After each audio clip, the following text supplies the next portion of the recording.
እንዴት ናችሁ? ዛሬ ለየት ያለ የጾም ኬክ ነው የምንሰራው። በሽሮ ነው የምንሰራው። አዎ በሽሮ ቆንጆ የሽሮ ኬክ እንሰራለን። እኔም ዛሬ ለመጀመሪያ ጊዜ ልሞክረው ነው። ኖርዌት መጀመሪያ የሽሮ ዱቄታችንን በማድረግ ነው የምንጀምረው።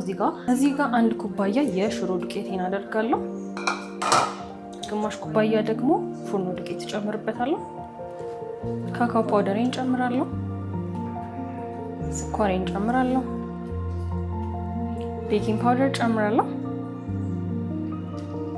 እና ትንሽ ጨው። ቤኪንግ ፓውደር ጨምሬበታለሁ። ቤኪንግ ሶዳ ስለሌለኝ ነው። እናንተ ግን ቤኪንግ ሶዳ ካላችሁ 1 ቲስፑን ቤኪንግ ፓውደር፣ ግማሽ ቲስፑን ደግሞ ቤኪንግ ሶዳ መጠቀም ትችላላችሁ። ከሌላችሁ እንደኔ ቤኪንግ ሶዳ ደግሞ ቤኪንግ ፓውደሩን መጨመር ነው። ደረቅ ግብአቶቻችንን አንድ ላይ እንደዚህ በደንብ እንነፋቸዋለን።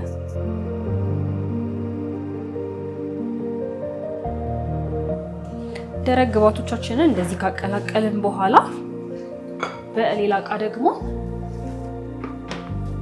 እርጥብ ኢንግሪዲየንቶቻችንን እናዋህዳለን። እዚህ ጋር ዘይት አለኝ፣ አቼቶ እዚህ ጋር ትንሽ አለኝ፣ እሱን ጨምርበታለሁ እና ቫኒላ። ከዛ የፈላ ውሃ ደግሞ እንጨምርበታለን። የፈላ ውሃ የምናደርገው ኬካችን ሞር ፍሌኪ እንዲሆን ነው እንጂ ቀዝቃዛ ውሃ ማድረግ ይቻላል። እና ደግሞ እኔ ፕላንት ቤዝድ ሚልክ ስለሌለኝ ነው። ኦት ሚልክ ካላችሁ፣ አልመንድ ሚልክ ካላችሁ ኤኒ ፕላንት ቤዝድ ሚልክ መጠቀም ትችላላችሁ። እኔ ስለሌለኝ እንቁ ውሃ እየተጠቀምኩኝ ነው። እርጥብ ግብአቶቻችንን እንደዚህ ካዋህድን በኋላ ወደ ደረቅ ግብአቶቻችን ጨምረን ደግሞ እናዋህዳለን።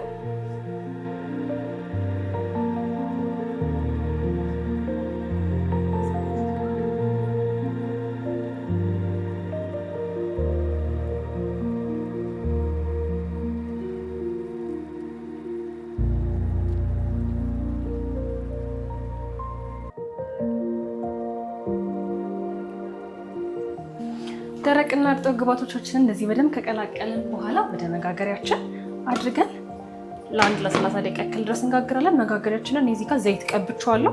ጾም ስለሆነ ካልሆነ ገበታ ቅቤ መቀባት ይቻላል እና ከታች እንዳይዝብኝ ደግሞ ፓርችመንት ፔፐር አድርጌበታለሁ። እናንተ ከሌላችሁ ትንሽ ዘይት ቀብታችሁ ዱቄት ነስነስ ማድረግ ይቻላል እንዳይዝብን። ከዛ ሊጣችንን ቀስ ብለን ወደዚህ ከገለበጥን በኋላ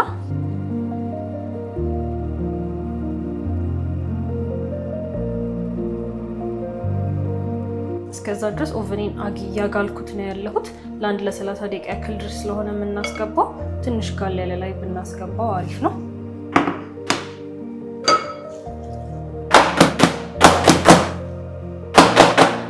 አየሩ እንዲወጣ መታመታው አድርገው ከዛ እንግዲህ ወደ ኦቨናችን ማስገባትና መጋገር።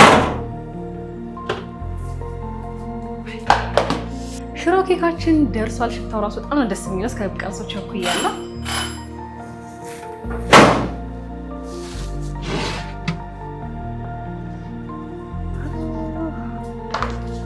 ኬካችን እንግዲህ ከ30 ደቂቃ በኋላ እንደዚህ አሪፍ ሆኖ በስሎላል። ትንሽ ተንጠቅጠቅ ብሏል፣ ግን ስኳር ነስነስ አድርገን እናቀርበዋለን። ከላይ የቀለጠ ቸኮሌትን ብታፈሱበት ይቻላል። እኔ ቸኮሌት ላደርግበት ነበር ያሰብኩት፣ ግን አሁን ስኳር ብቻ ልነሰንስበት ነው።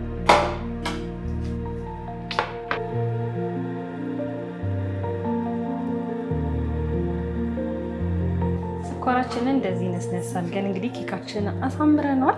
ቾክሌት ቢኖር ስትሮበሪ ፍሩት ብታደርጉበት ደግሞ ሞር ይመረጣል። እኔ ግን ለጊዜዎች ስለሆነች ያለችኝ በስኳር ነስነሽ አቅርቤዋለሁ። ቀምሰው ነው።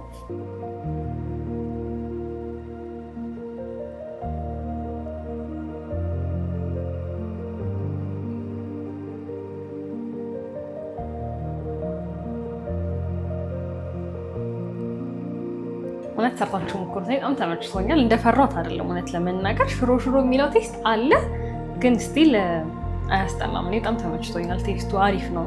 የሽሮ ቴስት ከስዊትነሱ ጋር ያለው ነገር በጣም አሪፍ ነው።